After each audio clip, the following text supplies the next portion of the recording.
All right, welcome back, everyone. This is Crystal Putoff, and this is the second of the border elements that I will be demonstrating. And this one I'm going to call Making Waves. And what I'm going to show you is this little thing here. This is light blue, so it looks like a wave. That's one way you can use it. This is another way. So this is something I did at the bottom of the egg. It doesn't have it at the top, just the bottom. That's another way you can use it. And then there's also this way. So this is the same wave, and it's got something extra on it. And I'm actually going to show you how I do both of these. So again, it's very simple, and I'm going to be just drawing this on the egg, and I think you'll get a feel for how the wax goes on. But as with the one I showed you the first time with the connecting swirls, it's very important, if you want them to be evenly spaced, to divide your egg up in advance.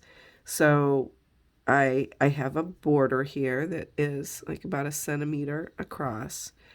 And then I drew this outer line that is, I'm sorry, it's not 1 centimeter. I believe it's 2 centimeters. Yeah, it's 2 centimeters. And then I made a line here that was 1/4 of an inch. So from here to here is 1/4 of an inch. And then I just kind of eyeballed this dividing line. All right, so I have the swirls are going to go in here. And this is I don't know if you can see it, it's a really bumpy egg. That's why I'm drawing with the pencil very darkly, because I wouldn't do Pisanki on this egg. It's too bumpy. Now what I'm going to do is I'm going to divide this part here to draw it. And you can just eyeball it. It's really kind of hard to measure it because you're dealing with a pretty extreme curve. If you want to measure it, you can. But I kind of come out here at a 45-degree angle, draw that line, and then I would kind of eyeball this distance, and I draw another line in between. I do the same thing here. And I am drawing through both of those lines. So again, eyeball it right about there, half, half. And because this is this swirly thing, or the wave thing, it doesn't really matter.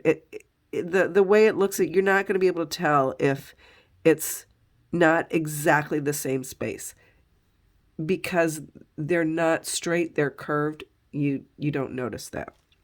All right, so the first thing I do, and I am going to say that you draw a cursive C. Now, I know not everyone knows how to draw a cursive C. What I do, I start at a connecting point. I come up, kind of curl down, and then I follow that same line and go over to the next part. And I would do that and there. Now, I will tell you that a lot of times when I draw these on in advance, the wax doesn't always exactly go in the spot where I drew the line. And I would not draw this dark on a normal egg, but I'm drawing this so you can see it. And if you go a little above that line, that's okay too. So I go and do this.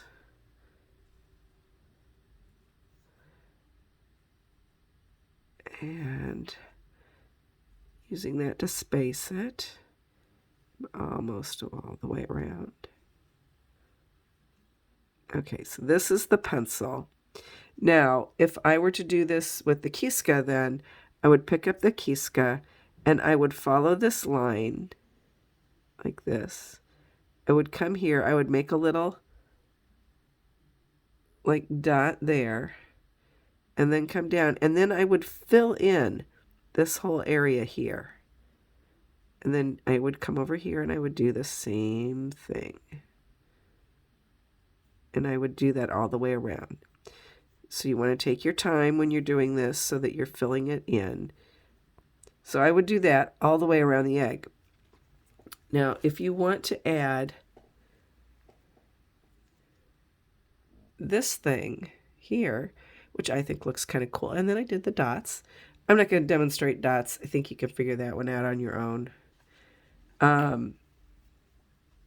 So what I'm going to do for that is I'm going to use this space here, and I'm going to draw a little hump like that. And then I'm doing it with pencil, but you would do it with wax. And then you just come back in and put short little lines. And because you already have it divided, you know where that point goes. Now, I don't have a lot up at the top. And then I would also wax this line as well. You can make it a little closer to it. You know, there, that might look a little better. But definitely do this wave. Do that first. Wax all of that. And then come back and do this part. I like that. Now I have it actually touching this line. If I didn't have this part here, and I just wanted it to look like this, because what I think is cool about this wave is that, you know, you see the wave here, but then if you turn it upside down, it's like, oh, look, I see this other wave. They kind of connect. And in order to get that effect, you would not touch. So what you would do is you would wax this line, and then you would wax whatever line goes above that. And when you come up, you do not want that to touch that line. That will give you the space that will make it look like, you know, they're connected. And they kind of look, you know, it looks cool. I had done these for a couple of times before I realized it's like, oh, look, it looks the same one way as versus the other way. So anyway, it's really not hard. It takes practice, practice on paper, practice on a practice egg. This is a really bumpy practice egg, but it's really cool, very elegant, looks really complicated, but it's not. So play around with it and have fun. Thanks for watching.